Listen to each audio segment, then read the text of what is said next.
Welcome to social studies class, high school social studies class. You guys have been here for a long time. I know you guys learned all about Reconstruction, after the Civil War and all that stuff. We're going to be building on some of that knowledge today, but I want to check on what you guys learned. So I'm going to invite you guys to go to Kahoot. So in Kahoot, let's just go ahead and put that in the chat. It's Kahoot. It's playkahoot.it. is where you're going to go. There it is. That's a link. And we also have a pin for you to join the Kahoot. And there it is. So let me know if you have any troubles joining. We'll play some of the Kahoot music here. It is not working, unfortunately, but go ahead, John. You got it in now? Go right. to that. No, they said Kahoot IT, honey. Yeah. Do you see the link in the chat? Yeah. It's blue, and when you click on it, where does it take you to? So what happens is when he clicks on that, it actually requires him to make an account. Okay. In that case, we'll skip that part, but you can play along. Yes. You go ahead, Nathan. If you want to shout out the answers, you guys can do that. That's all right. Okay. All right. So you can shout out the answers if you want. All right. What year was the first African American elected to the U.S. Senate? Was it 1932, 1980, 1967, 1870? Somebody remembers the unit on Reconstruction. That's right. African Americans were elected to the Senate, the U.S. Senate in 1870. In the 70s, there were 2 senators and 15 or more congressmen, and there were 2,000 elected African American officials in the South. They helped create public schools in the southern United States. All right, so next question. What amendment to the Constitution prohibited states from blocking African American voting rights? 15th, 14th, 12th, or 19th? The 15th Amendment. Once again, you guys were paying attention. That's right, the 15th Amendment was the third of the Civil War amendments. That's the one that gave the voting rights to anyone regardless of race or condition of previous servitude. And we'll be talking about that today because the Voting Rights Act of 1964, even though it was almost 100 years later, it was all about that amendment. What was a major result of the Compromise of 1877? We have this electoral map. These dots represent states that were not called for either presidential candidate in 1876, and it led to the Compromise of 1877. Federal troops left. That's right, federal troops left the South at the end of Reconstruction. So Hayes and Tilden were fighting for the presidency. Neither one of them was a clear winner, and Congress had to decide that election. And the congressional Southern Democrats, they made a deal with the Republicans that they would let Hayes become president as long as Hayes removed the troops from the South.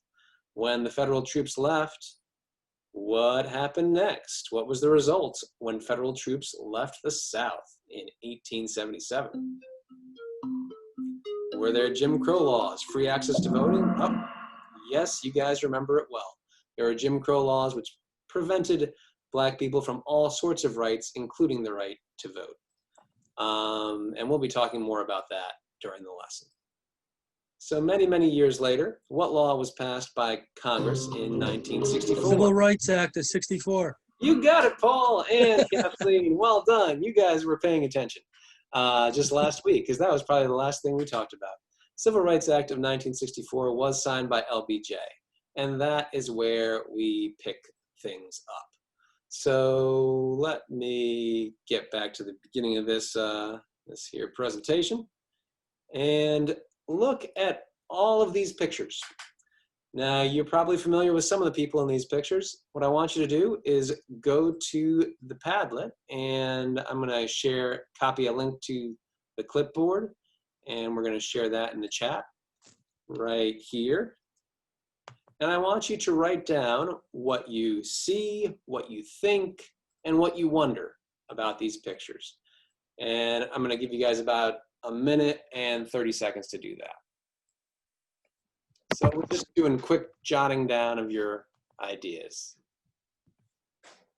You can have 2 minutes. I'll give you until, or almost 2 minutes. I'll give you until 8:39.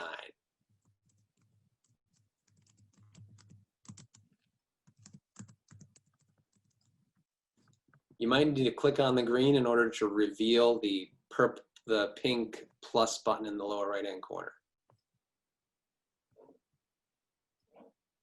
Anyone having trouble with that? If you are, we can do it in the chat. If you're not, go ahead and type. I see Kathleen's typing. Go ahead and put your name up on top too, just so I know who it's coming from.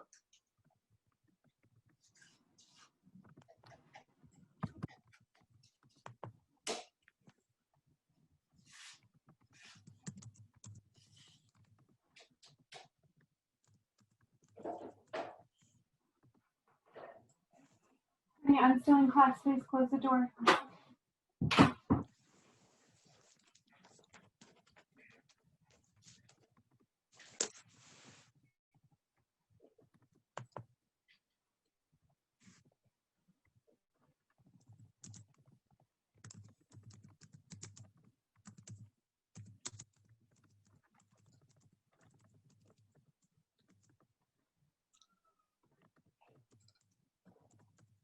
So Paul, if you want to go ahead, you're putting it in the chat. That's great. Perfect. That'll Yeah. work.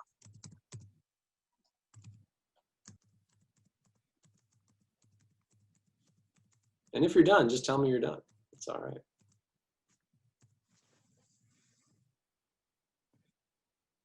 Ooh, that's an interesting question. I'm seeing some really good stuff. All right, guys, we're gonna wrap it up. So thank you for the typing from Paul. We've got civil rights leaders that he sees, demonstrations, wondering why minorities still have problems today. Did LBJ's Great Society work? That's a really provocative question. Great inquiry. Kathleen sees some famous politicians such as Martin Luther King. And I think there's also a lot of civil strife and protest taking place. And yes, we can see that as well. So we're going to learn about all of that. And we're going to start by remembering that we're talking about the 15th Amendment, which gave African Americans the right to vote back in 1870. And we know from our unit on Reconstruction that that right was taken away when the federal troops left the South in 1877, and Jim Crow laws were put into place that stopped African Americans from voting. So these are some specific primary sources that show us how they stopped African Americans from voting. To the left, we have a poll tax receipt. To the right, we have a literacy test. Let me go ahead and take a moment to look at the literacy test and the poll tax. Maybe look at one or two of the questions. And I'm curious, either Paul or Kathleen, do you think that you could answer, if election of the president becomes the duty of the U.S. House of Representatives and it fails to act, who becomes the president and when? What if you were illiterate? You couldn't even read, Nathan. You wouldn't be able to vote. But even if you were literate, if you couldn't answer these questions, you would be deemed illiterate and you wouldn't be able to vote. I'm deemed illiterate then. Exactly. Tough vocabulary too. Yeah, they're using tough vocabulary. It's pretty crazy. John Lewis said that in some states they didn't even ask questions like this. They asked questions like, how many bubbles in a bar of soap? And if you got the answer wrong, you couldn't vote. And of course, they only asked these questions to African Americans. So with lack of representation, it's actually a lot more serious than just not getting to vote, which is pretty serious in and of itself. But when you don't get to vote, then if your government acts against you, which often in the South that happened, a lot of the time the local governing officials were also members of the Ku Klux Klan. And that meant that you didn't have any protection. And this lack of voting rights led to the great nadir of American race relations. And this memorial, it's in Montgomery, and each one of these slabs represents one county. And on the slab are the numbers of people who got lynched in that county. So those were basically African Americans who were tortured to death for various reasons. A lot of the times it was because they just wanted to vote. And if you tried to vote as an African American, that's what you might be facing. Ida B. Wells was a really, really brave reporter, and she risked her life to report on lynching because she wanted the whole country to know what was happening in the South. There were 4,743 lynchings in the United States between 1882 and 1968. So voting is a matter of life and death. The Civil Rights Act. 1968. Wow. Yeah. The Civil Rights Act of 1957 was signed by Eisenhower, but it was largely ineffective because it couldn't be enforced in the South because it involved white juries and they would never uphold someone's right to vote. All right, the Civil Rights Act of 1964. We learned about that last week. And it prohibited discrimination and it prohibited public businesses from segregating, but it did not guarantee the right to vote. It was signed by Lyndon B. Johnson on July 2nd, 1964. And it was a result in part because of the I Have a Dream speech and the March on Washington by Martin Luther King. So we see that, what does that tell us about the effect of rallies and protests on government? Make a big difference. It can make a big difference, absolutely. All right, take a moment to read this. And after you guys read it, I'll check in with you. So read it and tell me what you see. This is primary documents or primary data from Pew Research done in 1964, shortly after the Voting Rights Act was passed.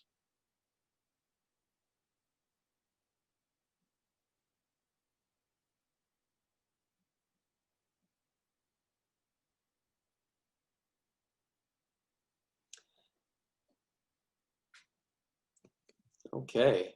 Sad commentary. So why do you say it's sad commentary, Paul? What did you notice in this? 42% believe the government was moving too fast in, trying to have equality. That's right, including voting rights. And I think it's interesting that 58% approved of the law, but yet 68% thought of the Civil Rights Act, and 68% thought that we were going too fast in enforcing this law that they said they approved of. It's curious. How about you, Kathleen? Do you have any thoughts about what you're seeing here? Yes, that's interesting. I wonder why the disconnect between approval but not fast action on that approval. I wonder about that too. It's really good. These are things that we can think about later on as we go on with this course. So civil rights supporters from all over the country came down to the South to register African Americans to vote for Freedom Summer. So there were a lot of people all over the country who not only agreed with this, but thought it should be, thought that the 15th Amendment should be enforced, and were supportive of African American voting rights. So that was important, and the people who went down there risked their lives. This is an actual flyer from August 27th, 1964, and they're going to be speaking about 3 people who died during Freedom Summer because they were trying to register Black people to vote. They were pulled over by a policeman, and they were never seen again.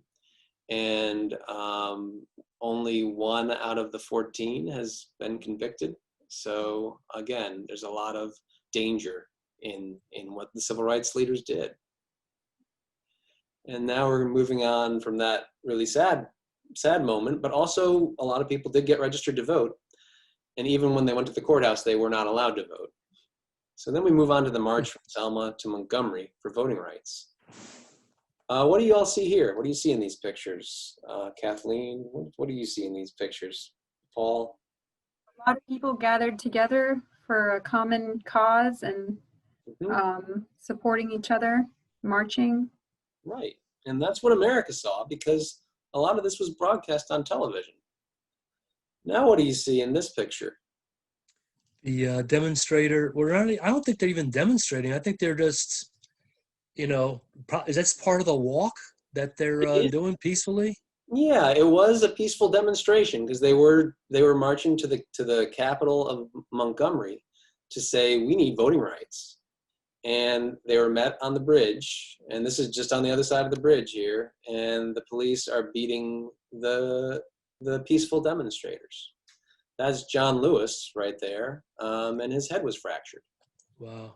And he later became a congressman representing Georgia's 5th District, and sadly, he recently passed away within the last few months. So voting rights was a big part of his career. It was, and it remained so for his entire time in Congress. But Selma had a really positive effect. All those folks who were wishy-washy about whether we should enforce voting rights, check this graph out, and what does it tell you?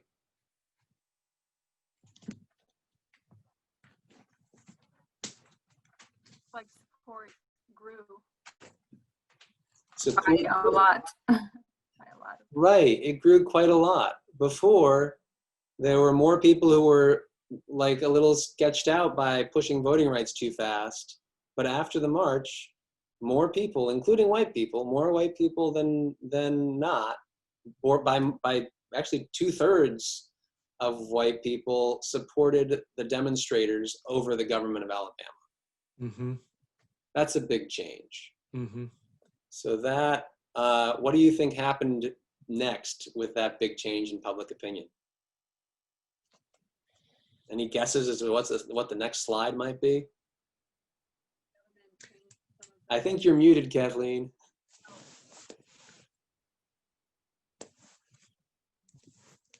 Can you hear me now? Yep. Maybe the government changed some of the laws. Yeah, which is nice when that happens, when public opinion shifts and the government responds. And it didn't respond immediately. LBJ, the president, was pushing for it. And he spoke to a joint session of Congress on March 15th, 1965. He started using the language of the civil rights movement. He said, to deny any American the right to vote is wrong. He said it in his Southern drawl because he was from Texas. And he said that his roots went deep into the South, and he knew about racism, and he knew what it was like. And he said, we must overcome and we shall overcome. So he used the language of the civil rights movement. That was a big song of the protest movement, we shall overcome. He signs the Voting Rights Act into law in 1965. And this is the orange you see is the level of African Americans registered to vote prior to the Voting Rights Act. The teal is the level of African Americans registered to vote after the Voting Rights Act. And you can see that it did make an impact. Look at Mississippi, wow. Yes, thank you, Paul. So what do you notice when you say you're comparing them with that statement? What do you notice in your comparisons? Well, the other states, of course, they've gone up, but Mississippi with the Freedom Riders and just the people going down there with that Freedom Summer you talked about, dramatically, my gosh, they went from like maybe 10% to 60%, which is, after the act, which is awesome, in the right direction. Absolutely. Absolutely. So a lot of effort, a lot of bravery, because again, these people could get killed, made a difference in our country. Plus, LBJ did want to push it as long as he had public opinion behind him, because he's still a politician, even though he had a lot of good intentions. So I'm going to try to do one more Padlet. This will be the sort of the close off. And it's what did I used to think and what do I think now? So I used to think ... and I think now ... And let me go ahead and share it. And I'm putting it in the chat. And if you have to type in the chat, that's just fine. If you're able to use the Padlet, that's great too. And you're You're typing, I used to think ... Now I think ...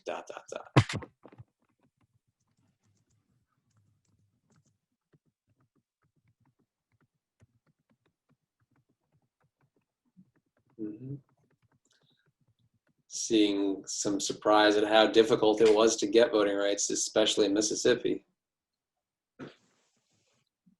Does anyone know the song that it's Mississippi? There's a word I'm not supposed to say in school after it, but there's a song that's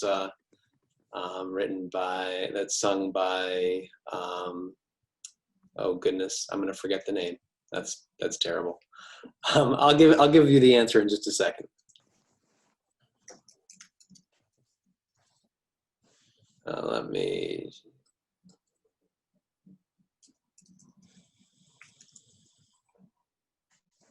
Sung by Nina Simone about Mississippi. All right, I'm seeing, used to think it was difficult to change laws. Still think it's difficult, but it is possible because it's happened before. Great, Kathleen. Well, thank you guys for what you've shared. And I want to leave you with your homework. So follow this link. I'll go ahead and put it in the chat. Let me try to get it right there. And this is an article about the Voting Rights Act, Section 4B, which was struck down by the Supreme Court in 2013. And go ahead and follow the link, and you'll be writing a 250 word essay about whether you agree with the decision of the Supreme Court or not, and why. Please include 2 other sources, and that concludes class for today. Does anyone have any questions? Paper due. You don't really need to write a paper.